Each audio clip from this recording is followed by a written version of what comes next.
I was a girl in a book, this would all be so easy. Just give up the world happily.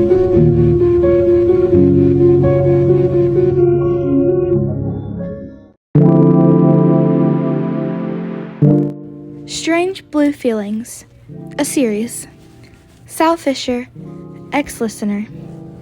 Part 4. The truth comes out.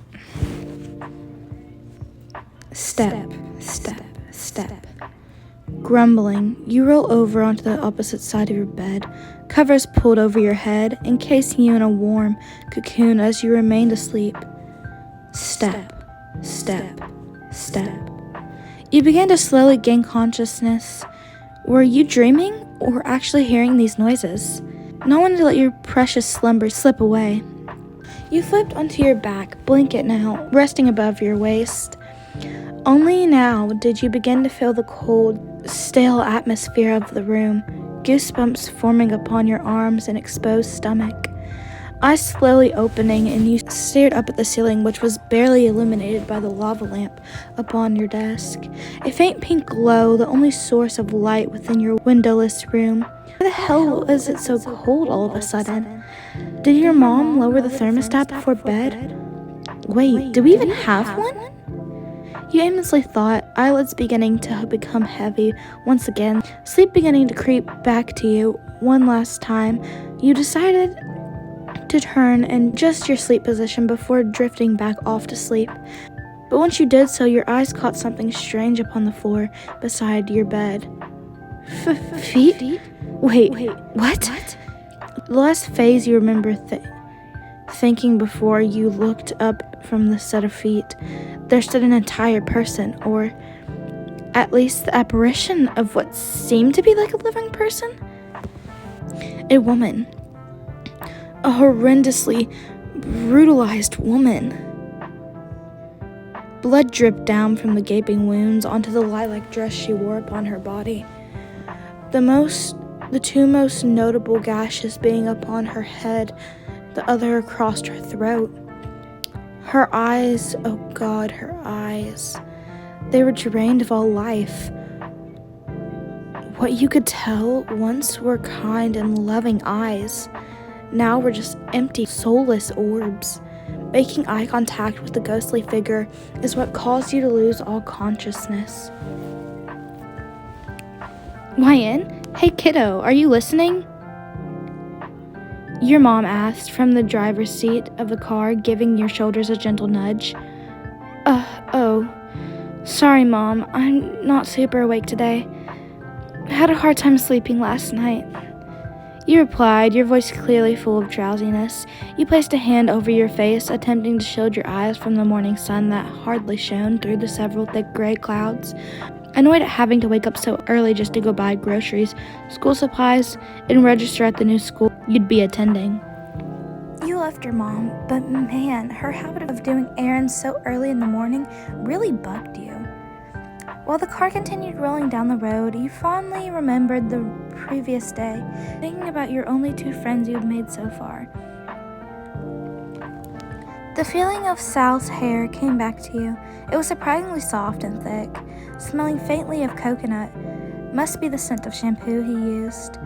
Getting to touch his hair was a very profound moment for you. It made you feel like he knew you could be trusted. You wouldn't hurt him. Larry's hair, however, was a whole other story. You swore you had to pull out at least a dozen tangles. Other than that, though, Larry's hair was pretty nice, too. You could tell his shampoo was mint-scented. These innocent hair-related thoughts were unfortunately interrupted by your mother asking, "Did you really have that much trouble sleeping last night, honey? You're like a zombie right now. I can barely get a peep out of you." Your heart sank and your stomach turned. Last night, you had experienced the most terrifying event of your life so far. You attempted to convince yourself it was nothing but a grotesque nightmare or hallucination caused by your half-awake mind, but you knew in your heart and gut that those options weren't the truth. They were just excuses you tried to make to avoid the unnerving truth. You'd seen a ghost, the ghost of a woman who you knew had once been beautiful. but last night she appeared to you as a chilling, dreadful spirit. Swallowing the lump in your throat, you casually replied with a, "Yeah, guess it's just me having a bit of trouble adjusting to the new place. Don't worry about it though, Mom. I really like it here. Larry and Sal have been really helpful."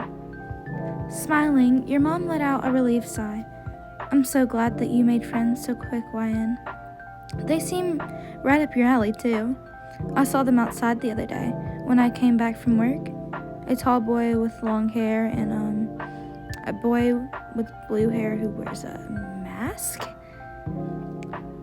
Quite the interesting pair," she exclaimed. You remembered that you hadn't yet gotten a chance to explain Sal's situation to your mother, so you took the opportunity to do it now. "Oh, it's a prosthetic, Mom. He doesn't wear it for fun. I think he's gotten into a pretty bad accident, so that's why he wears it. Just so you don't make things awkward by asking which costume store he got it from or something." Letting out a small gasp, your mother looked over towards you for a moment, obviously feeling bad that she confused his prosthetic for just a costume mask. "YN, you've got to tell me these things sooner. I had no clue. The poor boy. I wonder what happened to him." She finished with a sigh. "Yeah, I wonder that too," you thought to yourself, rubbing your eyes as you made it to your first stop of the day, Knoxville High. Back in your room, you spread out your brand new school supplies upon your bed, looking over them carefully.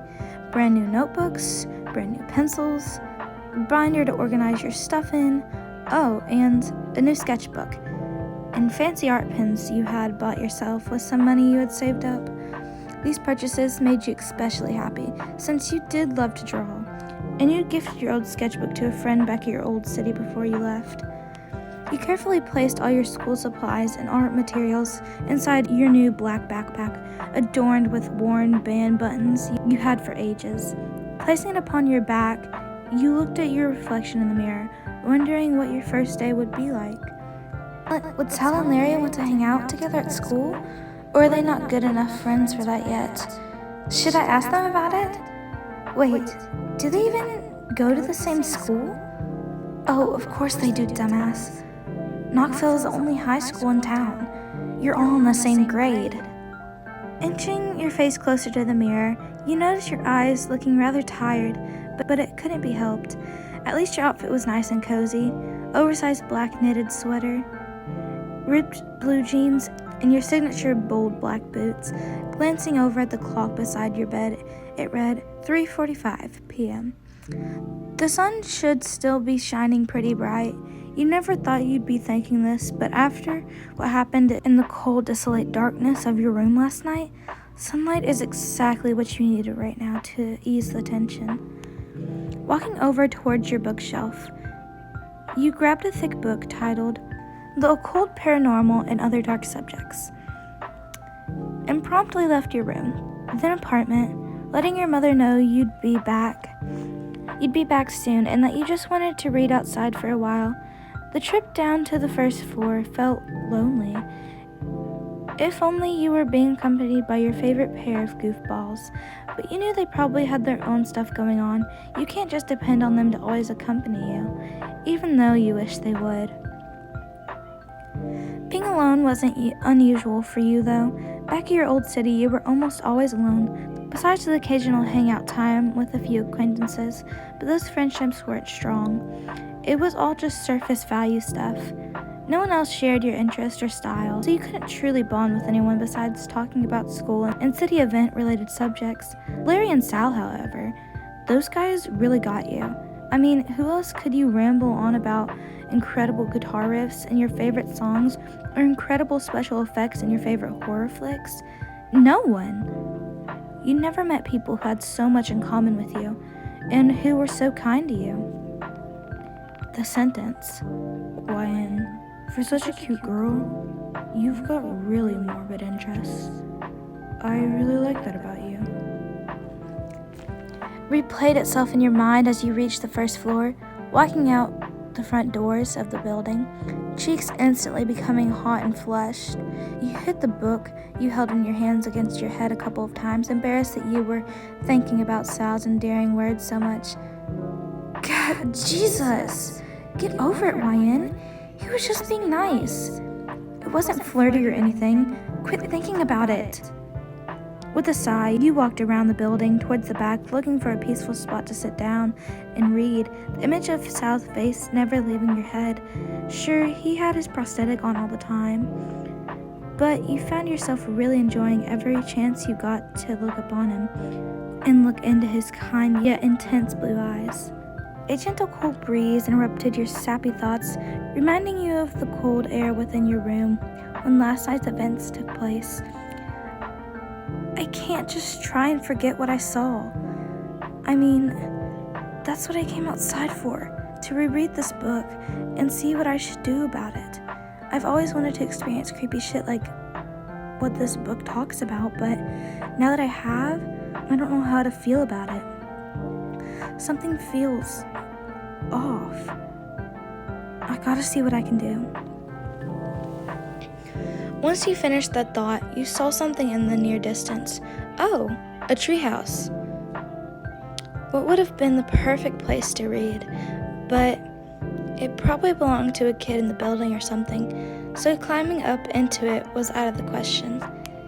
Instead, you settled for sitting on the pale grass, your body leaning against the back wall of the building, a metal door to the side of you, figuring it was an emergency exit for the building. Chapter 4. Hauntings within your home. You read in silence for about 30 minutes, attempting to see if the information in the text could be applied to what you experienced, and if so, what to do. Call a priest? I did see a church down the road, but I'm not religious, so even if I did ask them for help, it wouldn't ease any of my worries. Maybe, tempting to contact, let's see, about Slam! Heart nearly bursting out of your chest and body, instinctively jumping. You dropped your book onto the grass as your head jerked towards the loud sound, hand gripping onto the fabric of your sweater. The metal back door had been opened quite abruptly, and out walked Larry accompanied by Sally Face, both looking around for a second before their eyes found you, noticing you were clearly very startled. YN, there you are. Sorry, didn't mean to scare you, but we were looking for you. Finally found you. Larry explained as they walked towards you, Sal walking at a faster pace than his friend, wanting to see if you were all right after noticing the frightened expression across your face. He stood before you a couple inches away before uttering a, "We didn't mean to scare you that bad. Are you okay? What are you doing here by yourself?" The shock now beginning to wear off, you were about to explain yourself before Sal noticed the book on the ground, picking it up and dusting it off to hand it back to you. Before noticing the front cover, his eyes widening as he turned back to look at Larry, looking over the masked boy's shoulder, down at the book he was holding. Larry's eyes also began to widen, nervously running a hand through his messy hair. Shit. Are they weirded out? Here it comes. They're gonna make fun of me for... Suddenly, Sal hurriedly sat himself beside you, now on his knees as he placed his hand on your shoulder, grip gentle but firm. You looked into Sal's eyes, unsure of what he was doing, feeling both a mixture of worry and bashfulness at the sudden physical contact. Sal, what? He cut you off, firmly asking, "YN, did you see her? Miss Sanderson? You saw her, didn't you?" Larry walked over behind Sal, giving his prosthetic a flick. "Dude, you're scaring her shitless. Calm down." His grip loosened, hands falling to his side, not realizing how blunt and abrupt he was being towards you just now. Sorry, YN. I didn't mean to." Suddenly, he noticed your eyes began to well up, glimmering with tears, and soon they poured out, streaming down your cheeks. The mere mention of her name made you lose control of your emotion. Miss Sanderson? You just knew in your gut that was the name of the dead woman you had seen last night. Seeing your tears made Sally's face freeze in place, unsure of what to do or how to react. Swooping in swiftly, Larry leaned down onto his knees and awkwardly wrapped an arm around you. Your head against his chest, hands by your side, the hot tears leaving droplet marks upon his Sanity Falls t-shirt. YN, it's okay. Whatever you saw can't hurt you or anything. They're just like apparitions or some shit. They can't physically touch you. Sally Face and I have tried before, and it doesn't work that way. They're not anything to worry about besides how fucking creepy they look. Sniffling, tears not yet done leaving your eyes, your hands moved onto Larry's back, gripping onto the fabric of his shirt as you continued to softly cry into your awkward yet warm embrace. He smelled the freshly washed laundry and deodorant, quite nice and not what you had expected. And his arms around you felt so welcoming, like a hug from someone you've known for ages. Oh, I guess I should have done that. It looks like she feels a lot better. Hugging Larry made her feel better. I'm glad. Sal thought to himself, as he awkwardly sat there, waiting for either of you to begin talking or seeing who would break away from the hug first. He was relieved to see you pull away from the hug first, although he didn't know exactly why, but he just ignored the feeling, wiping away at your tears with the sleeve of your sweater. You smiled faintly at your two friends, eyes now puffy and slightly red. Sorry, guys. I didn't mean to act like such a wuss. It's just, I think I did see who Sal was talking about. What did you say her name was? Miss Sanderson? You asked, turning to look at Sal, who replied with a, yes, Miss Sanderson. YN, do you mind describing what you saw to us? It's okay if you don't want to, though. We know you must be pretty shaken up. I know I was. So was Larry the first time. Larry nodded, and you gave them both a surprised look. Wait, you guys have seen ghosts here before? Why didn't you tell me about it? It would have been nice to know. You spoke, looking down at the ground, hands placed on your thighs. Letting out a sigh, Larry was the first to speak up. Well, we didn't want to scare you. Plus, we didn't know if you would even believe us. And, saying, oh hey, by the way, this place is mega haunted. Out of the blue, isn't very casual, is it? Making you slightly chuckle, a sniffle following after. Agreeing with what was said, Sally Face's gaze turned back to you, placing a hand upon his neck.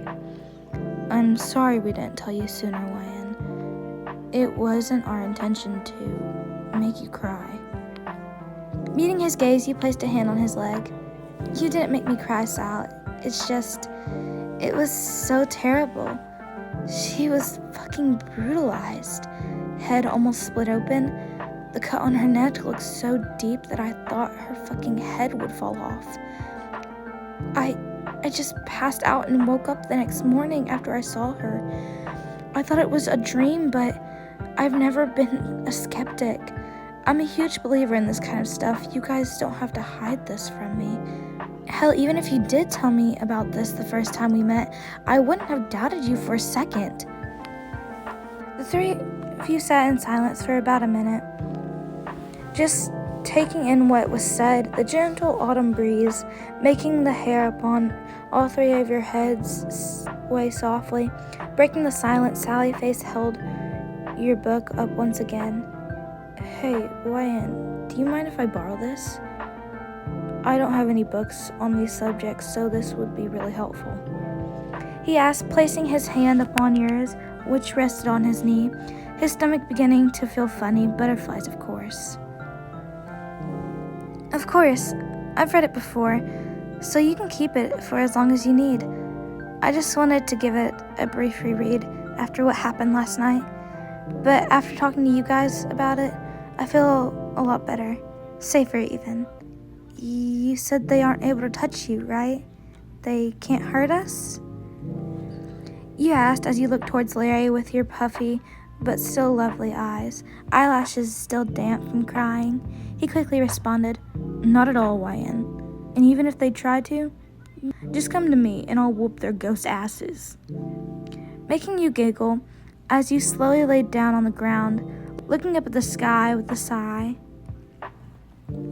The two boys joined, Sally on your right and Larry on your left, joining you in gazing up at the fall sky. Clouds slowly beginning to turn a bold orange color as the sun was getting ready to set. Not to be cheesy or anything, but I'm really happy I have you guys as friends.